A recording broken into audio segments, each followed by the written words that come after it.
To start with, I would like to focus, first of all, make you aware about the world feed industry. If you will see, as each and every speaker was talking about, that the growing human population is encouraging that food demand and animal source of food are more preferred in developing countries also.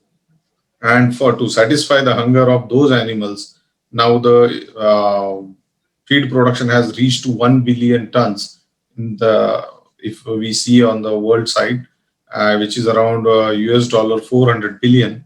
And as per FAO estimates, by 2050 the demand for food will grow by 60%. And if this is true, then the requirement will be quadruple in 2050 for the feed also. So keeping this in mind, if we will go to India, so coming to India, I'm just trying to give you the passing reference of the current livestock population according to the 20th livestock census, which is completed in 2019, which is more recent and more relevant with the 2020. So if you will see, the 535 million is the total livestock population in India, which is increasing with the growth rate of 4.6% as compared to the livestock census of 2012. Whereas the bovine population, basically cattle, buffalo, which is important for our milk production, is 302 millions in 2019, which has shown increase of 1% over the previous census. If we will go deeper, the livestock population with the major species, here we can see that there is a growth. The total livestock population, if you will divide, cattle are contributing around 36%. Goats are contributing. Interestingly, goats and sheep put together are more than any other species, which is around 40%. And buffaloes are for 21% and pigs are 1.69. It means that in livestock population, major contribution is from the cattle and buffaloes. So as Tiwari sir was telling, and Mr. Shiva was also discussing about, the exotic crossbreed population is growing and nondescript or the indigenous cattle breed population is degrowing in India. If you will see, there is also, if you will see the whole population, the exotic crossbreed is also showing there is a degrow. But the milch cattle from the exotic crossbreed is growing. If you will see the table number 2, you can see that there is a 39% change, 39.8% in milch breed crossbreds, and in 32% over the previous census, and nondescript are marginally increased by 0.8%, which is clearly showing that the farmers are preferring high yielding cows, maybe Jersey, maybe Holstein, but the crossbred cow population is going. And the second, the largest consumer of ready-made pelleted compound feed is poultry. If you will see, the whole poultry is growing by 16.81%, whereas the backyard poultry, now this backyard poultry, I think this is consists of the indigenous, not the indigenous, but the color birds also. So it is showing growth of around 45.78%, and commercial poultry is growing at a pace of 4.5%. So that now finally the commercial poultry population has came to 534 million. Next. And the third one is buffalo, sheep, and goat population. Buffaloes are growing. Buffaloes has grown by 1% over previous census, and remaining milch breeds. So if you will take only milch breed growth, it is 6% over the last previous census. Sheep and goat, we'll see the sheep are growing by 14% and the goats are growing by the 10.1%. Now this passing reference why I have given, because we can see clearly that there is a growth in livestock population of India right from 2012 to 2019. And coming to the core of feed, the feed industry is projected to grow by 898 billion by 2024. With the, I can give the reference of IMAP group, they have published one report under the Indian animal feed market, and the CAGR calculated till time is 14% for overall animal feed industry. If commercial feed we categorize, the 60 to 65% is catered by the poultry, then aqua is catering for 6 to 8%, and dairy is 10 to 15%. And if we combine all put together, animal feed industries means all put together, we are producing 25 to 27 million metric tons of animal feed in current scenario. That is 720 billion value, worth value INR, which is 12%. And out of this 720 billion, means this total 720 billion is generated with only 12% of organized players who are producing this. On the geographical front, South India is the leading animal feed market, where the Andhra Pradesh, Karnataka, and Tamil Nadu basically they are contributing higher on the poultry side, and northern part of India is contributing higher on the cattle side. This is one report. I have taken this figure from one of the report, and here we can see the organized sector. The poultry is contributing 63%, cattle is 31%, and aqua is 6%. Out of aqua 6%, 50% is fish feed and shrimp feed.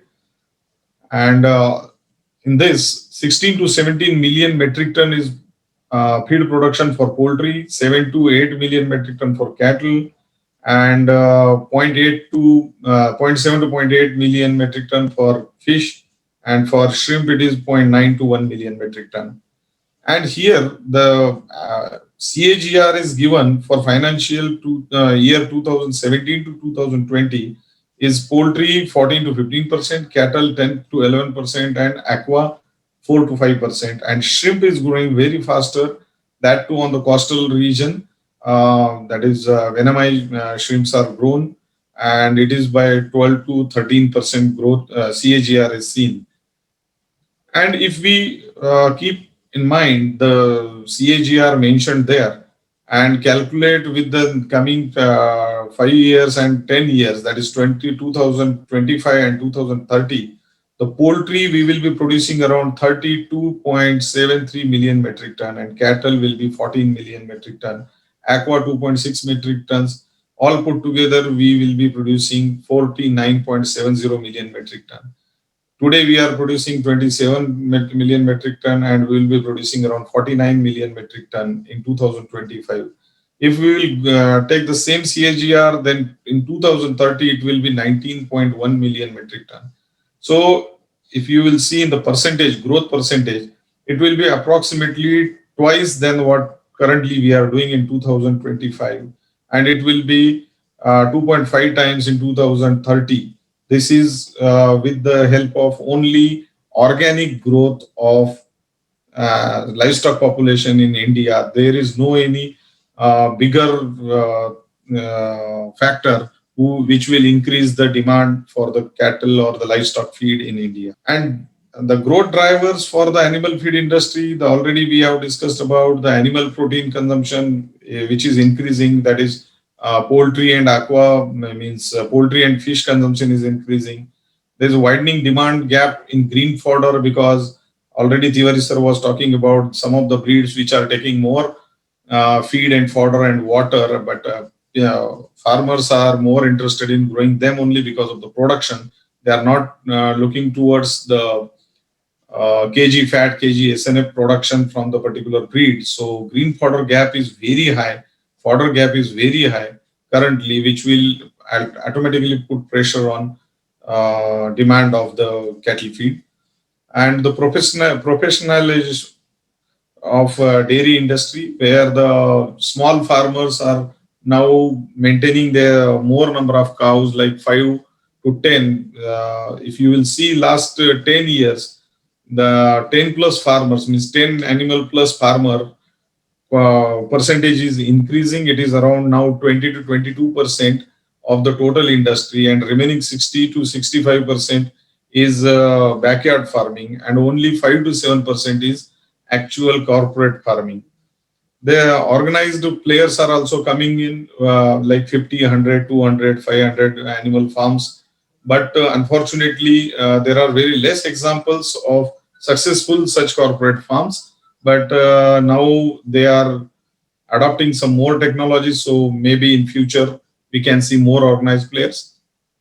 There is a new, it's not new, but due to the continuous efforts of all feed manufacturers and the emphasis of government cooperatives on the compound feed or the balanced nutrition, now there is the share of compound feed is increasing against to the home mix.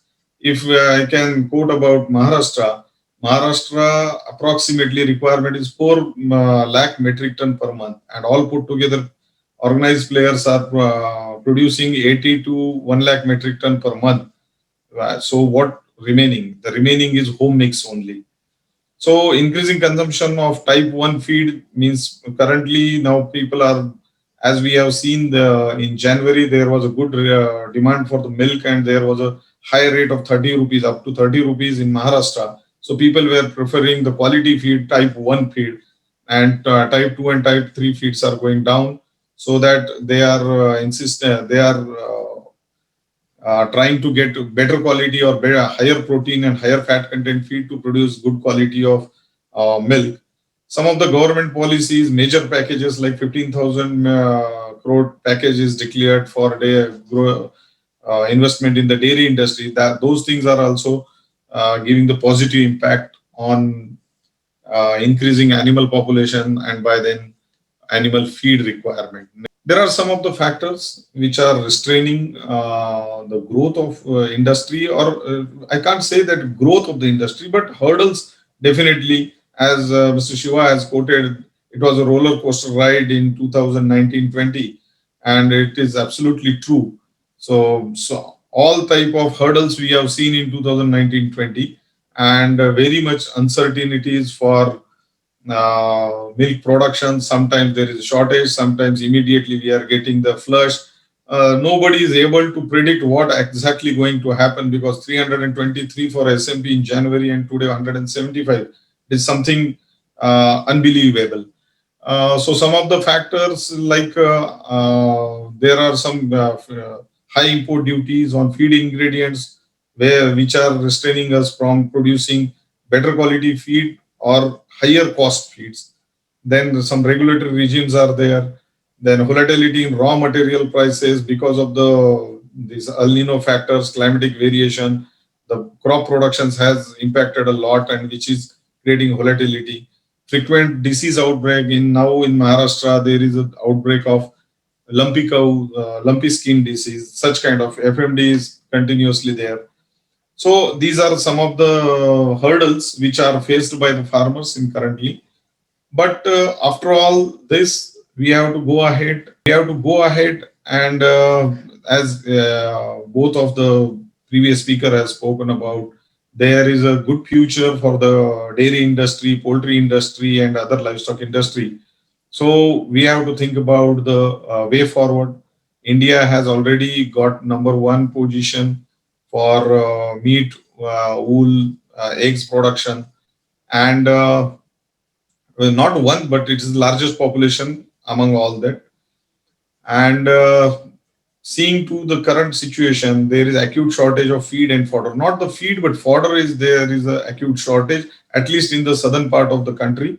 That is Maharashtra, Gujarat, and this Andhra, Tamil Nadu, and Kerala. Definitely, there is a acute shortage of fodder, and which is varying season to season.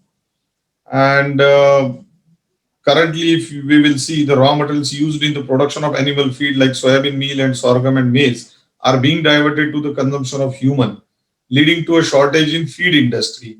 Actually, now livestock or animal feed is competing with the human food. So this equation is coming up.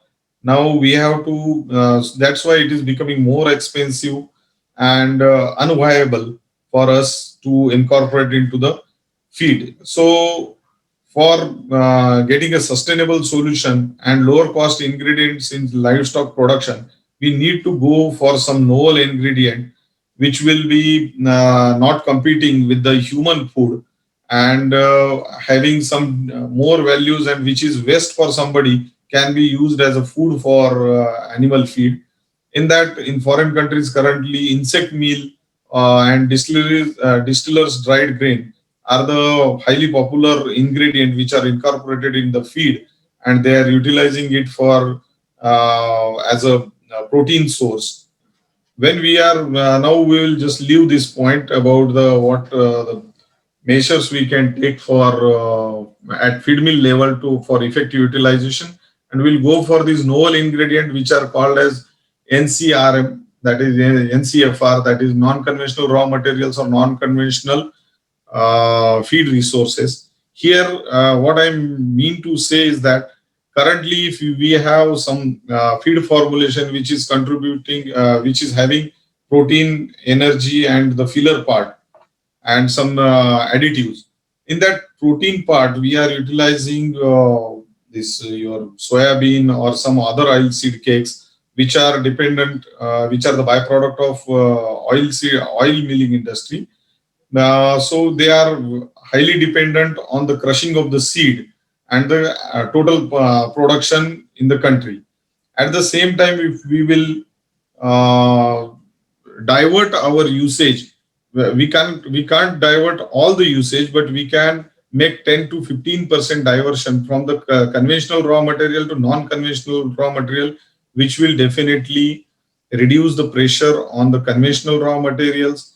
And these non-conventional raw materials which are been which are been said like as a inferior quality and all that, we can utilize those non-conventional raw materials with the help of some of the treatments or the processes where we can do the chaffing, grinding, or mixing or blending into some different kind uniform blending, so that we can utilize those things, or we can do for the concept of the complete ration, we can do use these unconventional raw materials. We can use the extrusion technologies also. And so we can use some of the enzymes to improve the nutritional quality of these non-conventional raw materials. Some of the ANF anti-nutritional factors are there. So by sun drying or some other processes we can do. So some of the energy sources, I would like to just enlist some of the examples of non-conventional raw materials. Like in energy sources, bubble pods are there, apple waste is there, tapioca byproducts are there, coca pods is there, coconut peat is there. And in protein sources, ambadi cake, corn gluten meal. Corn gluten meal nowadays it is coming under the convention itself. Corn steep liquor, it is one of the upcoming non-conventional raw material source, but it is very good. We are using it, and it is having very good nutritional value also. Then dencha seed, gore meal, isabgal gola, so many byproducts we can use. Some azola, bubble pods, bubble seeds, bubble seed chuni. These are some of the unconventional raw materials that you can include. Finally, what a point I want to make is the shortage of feedstuffs in the future is alarming issue. At present, trends in the poultry industry and dairy industry are showing that there is a gap between the requirements and the supplies of the nutrients. So the non-conventional raw material may help us, and if we will start using NCFR from today, definitely we can reduce the pressure on the conventional raw materials and fulfill the demand of the industry. So that's all from my side. Thank you.